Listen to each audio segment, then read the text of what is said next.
Are you sure you're ready? Mm, yeah, my Like my body is ready. you're ready to Let's get ready to rumble, dude. let's get ready to episode 13 of the Ready Set Like podcast. We already Hello, started. everybody. Yeah, we Yeah, already started. yeah, yeah. So, sad news. hmm Starfield, Redfall delayed. I can't say I'm surprised. I I Yeah. I am no longer either upset or surprised when games get delayed or canceled or indefinitely delayed or which pretty much means canceled. I'm not Wh- surprised anymore. Which you can usually like take delays as kind of a good thing. Not Um, anymore. I don't like even like I don't even see them as good things anymore. yeah, like like the way Cyberpunk was delayed Yeah, like they're gonna delay. over and It's a over and over. Bethesda game. They're Duke going to, Nukem Forever was delayed for like what 12 years. and it was still trash. Yeah. Uh, so Bethesda, they're gonna delaying the game until 2023. Both games. Um, they're still going to be buggy and a mess when they come out. Like Well, that's just a Bethesda thing. I'm kind of wondering if this might be Microsoft kind of bringing the hammer down, like behind the scenes, making sure that Bethesda like really builds the game like up to Microsoft standards. Well, I don't see Bethesda making it out of another failed launch, right? So I don't They need to maybe open that. maybe you can view this as a good thing when you're coming from like Fallout 76 and you're coming from the disaster that was to their Starfield's their first universe in 25 years. Also, if just a little background, if you guys don't know what Starfield and Redfall is the co-op FPS from Arcane Studios, right? So the people who made Dishonored. Um, so it's their I forgot when we saw that first trailer for the game. Yeah, actually, there was a lot of rumors back in the day um, of a project Redfall, and people were assuming that it was like the next Elder Scrolls game that was coming out. So like the name even leaked before the official, like years before they officially announced the game. Yeah, and then they released I want to say it was E3, but I'm probably going to get exactly when we first saw the trailer wrong. But co-op, online. Uh, I look forward to anything that's co-op. hmm Um, so I'm kind of sad that this because as you know, you and me, we love to play co-op games and especially co-op like story games.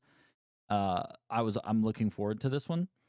But obviously, I'm not saying that Arcane Studios isn't huge and doesn't have a great reputation.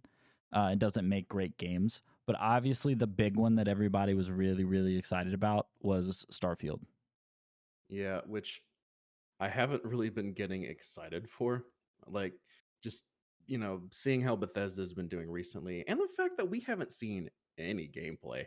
No, all we saw was some, was it leaked or early gameplay, or was it leaked screenshots? It was something that we saw We a got while ago. we had like a little cinematic, but it didn't show off like really anything. It was just more of like a teaser, like hype up kind of thing. Um, I think that they've shown some details of like I think that yeah, they mentioned it here in the article. We've seen companions to factions and music, but we have not actually seen official gameplay. I think like I might be like it was so long ago, but I do think that there was some really really early like tech build gameplay that was leaked. Mhm.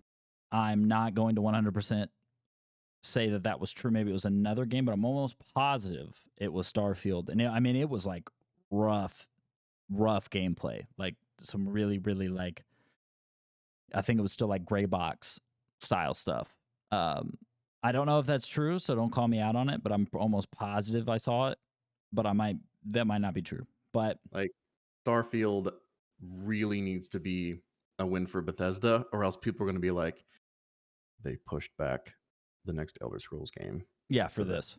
Yeah. yeah, like that So that it needs to be a victory. Starfield was set to release November 11th. Big deal. 11/11/22. That was when well, obviously not 22, but 11/11 was when Skyrim. Skyrim came out, the same date in 2011. Yep. So, and they announced this via, I'll read the tweet. We've made the decision to delay the launches of Redfall and Starfield to the first half of 2023.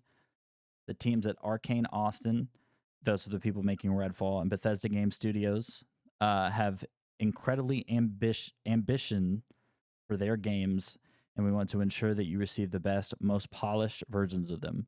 We want to thank everyone for their excitement for Redfall and Starfield. That energy is a huge part of what inspires all of us every day and drives our own excitement for what we are creating.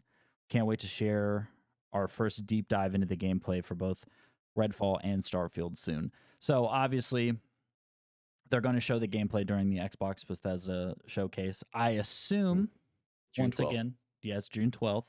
I assume, could also be wrong about this, but I don't see what else would Bethesda show. You know what I mean? Like, there's nothing. The new expansion for Fallout 76? Nobody Yeah. cares. So, and I don't mean to be like a downer about this stuff, because hopefully, like you said, this is Microsoft saying the games have to be good, and like maybe they Mhm. were play testing them and they're like, it's not ready. Yeah. And if that's the case, then you can. I'm perfectly fine with the game being delayed. But if we're going by Bethesda in the past and the games that they released, Skyrim was a buggy mess when it came out, and I loved it. Yeah, everybody So oh, like, the bugs in, like, Elder Scrolls titles are usually just, like, part of the fun. I I fully believe that, if Bethesda had, like, taken out the, uh the bug whenever, like, you get killed by a giant and you go flying into the sky, like, there probably would have been protests. Like, yeah, like, people enjoy, like, the fun bugs, you know? but if this is just Bethesda delaying a game to give us the same quality of game that we've gotten from in the past from Bethesda, I'm going to be very, very disappointed. And honestly, like, I don't, I don't mean to be like the doomsdayer with video games, but that'll, if these two games, whichever one comes out first. So if Starfield comes out first and it's a buggy mess, I'm not buying Redfall, and I'm not playing any more Bethesda games. Other than when we review them, Mhm. I'm not playing them. So this is literally like, if you got to push it back to give your fans a really, really good game, then okay. But if you push this game back to then give us the same kind of game that we've been getting from you, then I'm just not playing them anymore. And I also agree with what you have brought this up before. Stop releasing the date for games when their games aren't done. And I understand that makes the marketing for a game harder, right? When you don't have a date. But maybe like finish the game and then, or be really, really close to finishing the game, then tell the marketers when the game's coming out. Yeah, because like, I mean, you had, like, what? Cyberpunk 2077 had that teaser trailer Oh, dude, that was drop. It was, like, forever ago. 7 years before the game actually came out, and Like, that's then ridiculous. and, well, at Kingdom Hearts 3, when it Well, was did they announced, it have was wait, literally wait, wait. like, Did they have a date for the or Cyberpunk when it came out? "No, I don't think Yeah. so." See, I'm fine. I'm fine with building the hype for a game, right? Like, if you're making like Starfield, right? And this is a huge deal for Bethesda to be making like a new universe, right? Tease the game. Like, Oh, God, well, when they did tease the game and they teased the Elder Scrolls, didn't Yeah, give a date. that was yeah. Was it like an E3 like years ago that you and I watched? They gave like all they did was show like some like a quick cinematic showing off some landscapes, I and was it's just like, hyped. yeah, it's like Elder Scrolls like 6 is now in production. Yeah, like that's Uh, fine. which they did that with Kingdom Hearts 3 as well. They're just like, it's like we've started making the game, and then it's just like years and years and years go by. And it's kind of like when you drop it, like whenever you reveal that you're making a game like way too early, it's like eventually that hype is gonna die down like a lot. So from a marketing standpoint, it feels like it's a bit of a like a detriment to announce something way too early. And this is just me, and obviously I don't know the ins and the outs of marketing, especially when it comes to video games, and especially when it comes to the very, very short attention span of people who play games, including myself. Um, unless it's a really, really good game. Shout out RuneScape. Um, I am personally more okay with them saying, "Hey, we know you really, really want this game. We're working on it. Be patient." And then maybe showing like what they did with the Elder Scrolls, and then if it is years out, well, first off, if it's years and years out, you probably shouldn't tease it. But if it's like you've got like 2 or 3 years, or let's say 2 years before you know that the game's going to be done, maybe tease the game. Maybe a year later, have like the actual cinematic trailer, which when it says when the game's coming out, it says to be announced. Then another year later, you're a year before the game, maybe show a little bit of gameplay, get people excited. Then maybe 6 months before the game comes out, that's when you put out when the game's coming out. Like there's a timeline I feel like these studios could follow that would work way better and be way less disappointing. And Yeah, and I understand in today's world with the pandemic and everything and people working from home, I understand that it's harder to make a game. mhm. And I'm not one to say they should be making games quicker, right? Because if it's taking them more time, it's taking them more time. But stop And releasing when the game's coming out when you don't and know when it's coming out. also, this is like it also puts like a ton of pressure on employees. Oh yeah. Like and like crunch is like a big thing going on in the industry already. So I don't know. I feel like that's just like if you set like a plan ahead of like revealing a game and just kind of like, updating everybody through the journey. I don't know. I feel like that could take a lot of pressure off of developers. Make your fans and the people who love like your universe or your game, make them feel like they're going on a journey with you to development. You don't have to tease everything, right? Like you don't have people don't have to know the story about the things that you don't want them to know. But like maybe bring them along, right? If you know it's a huge game, you know it's going to take forever, but don't if it happened once or twice, it's like okay, well they obviously had more on their plate, right? Than they thought they did. But it's like all the time now Yeah. that games are It getting delayed, and yeah, it that whole happened with thing Dying of Light 2 as well. You remember that? I do, and that whole thing of a delayed game. What's the whole thing? A rush game can never be good, but a delayed game or whatever the saying is. It's like Mhm. yeah, but now the delayed games suck. So it's like what are we doing?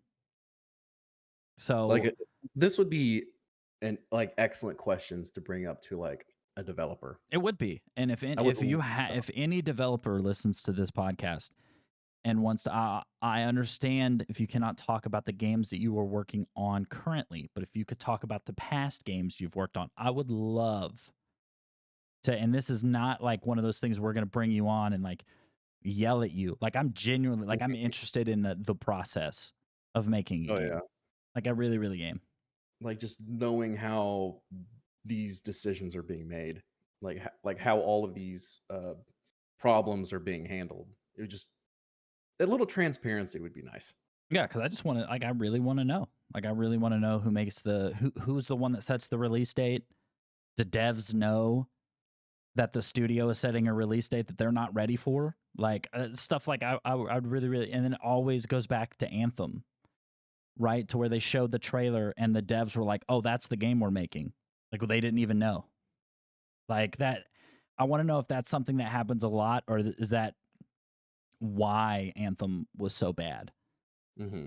Which to me, I enjoy I liked Anthem for the game, like what kind of game it was. Like I liked the suits and flying around. Like that stuff was fun. I feel like they had the ability to make a really really good game, or they had Yeah, the it was so frustrating because you and I could see like the potential in having an IP like that. yeah. We had fun there until like obviously the end, and then Monotonous. It was like it was very repetitive. yeah. But like when we first started it, I was having a blast.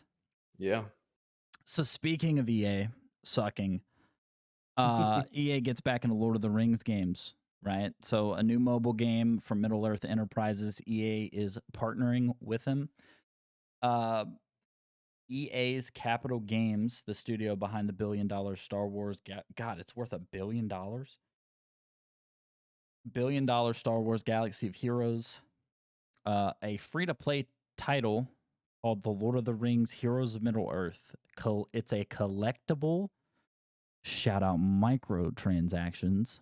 You know, Collectible dude, role-playing game that aims to offer strategic, social, competitive experience. it is a free to play mobile game. So Break out it's an your wait, credit cards. hold on. Scratch that. Scratch that. It is an EA free to play mobile game. So So go ahead and call your credit card company and up that limit, baby. Because if you want Frodo, $500, or you can grind for like 60 hours. 60 hours every week. Get a No. 1% chance of getting Gandalf the Grey. No, like so the reason man, we had some more EA stuff to talk about, dude, but I'm so done with them. Like I can't dude, I Dude, could do a it is such whole an podcast. EA EA is such like a trigger for you. Dude, I got to do a whole podcast every day about You're how getting much I dislike EA. you're getting like Vietnam flashbacks Like every I'm time. literally right now, like my heart rate just went up. Like I cannot stand them. The only good thing they've ever done has or recently have ever done, because I will say I played the Lord of the Rings, the Two Towers game that they Uh, worked on. I I played had that it on the GameCube. so much. I had it on PlayStation 2. I played that all the time. Yeah, But back EA in the sucks. day, for you youngsters out there, back in the day, EA actually used to make pretty good games. And Yeah. some of those games were in fact Lord of the Rings. So you had the Two Towers, which I played it on the Nintendo GameCube. Did they You make had it. all of them? Didn't they make all the tie-in games? Yeah, well, they did there wasn't a I don't think there was a Fellowship of the Ring. There was the Two Towers. Was They had hold on. We're about to check. Was there? I don't think there there was was. Return of the King, and I know they did Battle for Middle Earth, which was an RTS game. And all of them were pretty well praised. Uh, it was praised really well by critics and players alike. So there Um, was, but it was made by. Wait. Was this? Yeah, yeah. Uh, Developed by WXP and Surreal Software. So WXP made the Xbox version. Pocket Studios made the Game Boy, and Surreal Software made the PlayStation 2 and PC. Published by Black Label Games. all Who is this? Oh, Activision Blizzard. Okay, there you go. right. Merged with Um, Activision. So, EA, just I'm gonna give you a quick tip right here. okay, So go ahead. if you're gonna be making Lord of the Rings games again, you could probably just kind of hand that off to Respawn or BioWare, and then just let Maybe them. not a BioWare, dude. We got some things to see about them. But Well, what I I meant to say say it is the only because thing good that they have made or that EA's name has been closely related to has been Fallen Order. Yeah. Like Respawn handled Star Wars well. So they could do Lord of the Rings. I bet you they And would actually make a really, really good Lord of the Rings game. I say BioWare because they've had Dragon Age. So they could Oh probably yeah, yeah. Well, but that's the thing we're waiting on. yeah, as long as EA stays out of it. Yeah, just Just give them give money and just let them do what they need to do. Yeah, like don't don't show off a trailer and then the developers are like, "Oh, that's what we're making." Like, no. Be like, "Hey, make a Lord of the Rings game. Here's Here's $5 here, billion. here's the money. Here's all your funding. Go nuts." And just let them do their thing and then you will see profit. Absolutely. Guaranteed. So another switching to not a segue that's good. After selling multiple studios, Square Enix wants to build new ones and acquire more. I So was expecting that. I was not. I was expecting them getting ready to sell themselves, but it seems like they sold their studios off to acquire and make. They want to make new IPs Mhm. and cultivate. Oh my god, dude! Is this like this word robust IP, dude? That's got to be like somebody's got to have a word of the day calendar, and this was just every day robust. So they sold Tomb Raider, Deus Ex, Thief. Like they got rid of all those titles. I'm still very surprised that they got rid of Tomb Raider because all the Tomb Raider games that have come out recently have been hits. So I'm shocked they got rid of that one. Yeah, well, Um, it looks like they're just trying to I guess they're yeah, right here it says that the goal is ultimately to reshape their digital entertainment portfolio. So I guess they just had a bunch of studios that they weren't really doing much with, decided to sell them off so that they could create and acquire other studios and just have you know, just extend their portfolio a little bit. so it reminds me of the whole EA where they were saying like there is a whole bunch of like big fish eating smaller fish, and EA wants to be the like one of the big fish eating the other small fish, and it seems like Square Enix is going down the same route. They're like, no, we're getting rid of these because we don't want them, and now we're going to make and buy even more. But I have the feeling, and shout out GameScoop because I've been listening to their podcast a lot, and this was actually brought up when they were talking about them selling those studios. Was that like Square Enix, like they were trying to do all these Western games because that's what was popular, but now the Japanese style like RPGs and stuff like that are picking up a lot of steam and they're becoming really really popular. So it's like now they don't need those studios anymore, right? Because the games that they might like the main office might want to make will now sell well in the West. So it might be that they're going to buy or make studios here like in America that are going to be making those style of games, maybe with like a little bit of a twist, maybe like a Western twist to it or something like that. But seems like that's what they're gonna. I thought they were preparing to sell to Sony or Microsoft. That's what I thought. So I was It's wrong. just it comes full circle and they just buy Embracer Group. Yeah, it's like yeah, you know what? Never mind. We'll take that back. Yeah, yeah. So we possibly were wrong. They still could sell. Who knows? But speaking of things we also called, or that I also called that I think is going to happen, Ubisoft Plus coming to PlayStation. What? Yes, sir.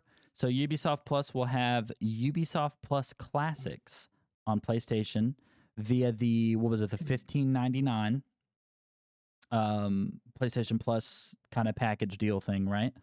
Mhm. So on day 1, it will be launching with 27 titles and will grow to 50 by the end of 2022. You are going to get day one Assassin's Creed Valhalla, For Honor, The Crew 2, and The Crew, Far Cry 3 remastered, Far Cry 4. Oh, let's go legendary fishing. You get Steep, which Steep is so much fun if you've not played it. The Division, Watch Dogs. So A lot of heavy hitters here. I still believe that they are going to sell to Sony. It might not be soon, and maybe I'm saying the same thing like I was saying with Square Enix, and it's just that they are kind of like trimming off the fat of their company to kind of like refocus. But I think that they are going to I sell, and this was makes me think it's more so going to sell to Sony. I was really thinking they were gonna go with Microsoft. I think so. The Ubisoft Plus is also, I believe, going to Xbox, but it is a separate. It like you have to subscribe to. It's kind of like Hulu, where you could like subscribe to Hulu, and then you could add Stars and HBO Max and like all that kind of stuff. I think it's the same thing on Xbox. Like that, you have the ability to have it all go through your subscription to Xbox, and you can get Ubisoft Plus. But I also thought with Rainbow Six Extraction going to the Game Pass, I also thought they were going to sell to Microsoft. I don't But know. It just it seems like a conflict of interest or something like that. I would be more hopeful though that they sold to Sony if they were going to sell. Now, obviously it doesn't matter to me who acquires who. I just want them to make good games. So if they don't sell to anybody and they just start making good games, I'll be happy. But Yeah, like it would. Skull and Bones is gonna, I don't think is gonna be good. Yeah, I'm getting that feeling. You know, it Valhalla, another game that is like it was announced way too early. yeah, that was, dude. That they were trying to make that robust game, dude. They didn't It's quite got get there. Um, but yeah, so it comes to the PlayStation Plus premium subscription tiers on May 24th. So that's when you will be able to play those games. June 2nd. Oh, wait. No, sorry. May 24th in Asia, June 2nd in Japan, June 13th in North and South America, and June 23rd in Europe is when that will be launching. So if you have not, if you're going to get PlayStation Plus premium anyways, definitely play Valhalla. Better than I thought it was. I Far Cry haven't beat 3 it is yet though. also really fun. What'd you say, Far Cry 3? Oh yeah, Far Cry 3 is the best Far Cry game. They've been trying to Ubisoft has been trying to like recapture that lightning in a bottle that they had with Far Cry 3 and they just haven't quite done it yet. Well, that's a wrap on the news that we have for today. Definitely go to whatever you're listening to the podcast on. If you're listening to it on YouTube, give it a like. If you're listening to it on Spotify, give us 5 stars. Apple Podcast, leave us a review, and also subscribe to us on YouTube. Right, we're gonna Yeah, be we streamed once on there already. We're gonna be streaming again on there. We're gonna be kind of focusing in on YouTube and also the podcast. Follow us on Twitter, uh, you can find us on Facebook. you can find all of our platforms at readysetlag.com. Absolutely. And blog posts are coming. Mhm. Still working on those things. So we're kind of moving. I'm not gonna say we're moving like dragging our feet on things, but we're trying to do things the right way. So we're not like just jumping into things, right? But if it is coming, but if you do want to watch me and Nick kind of just play games and just talk, right? Not so much being like scripted with the news articles we're talking about, which we don't have. Obviously, we don't have a script, or I wouldn't say robust so many times. Mhm. Um, Robust. so yeah, the streams are robust. Yeah, Um, very robust streams. but no, it's just more of me and him just hanging out, playing games. So if you guys want to do that, definitely go over to our YouTube channel and subscribe so you don't miss a live stream. Nicholas, anything else to add? Appreciate y'all so much for listening to us. Like we said, you can find all of our socials at readysetlag.com. And as always, remember, we love you. I love you so much. Bye.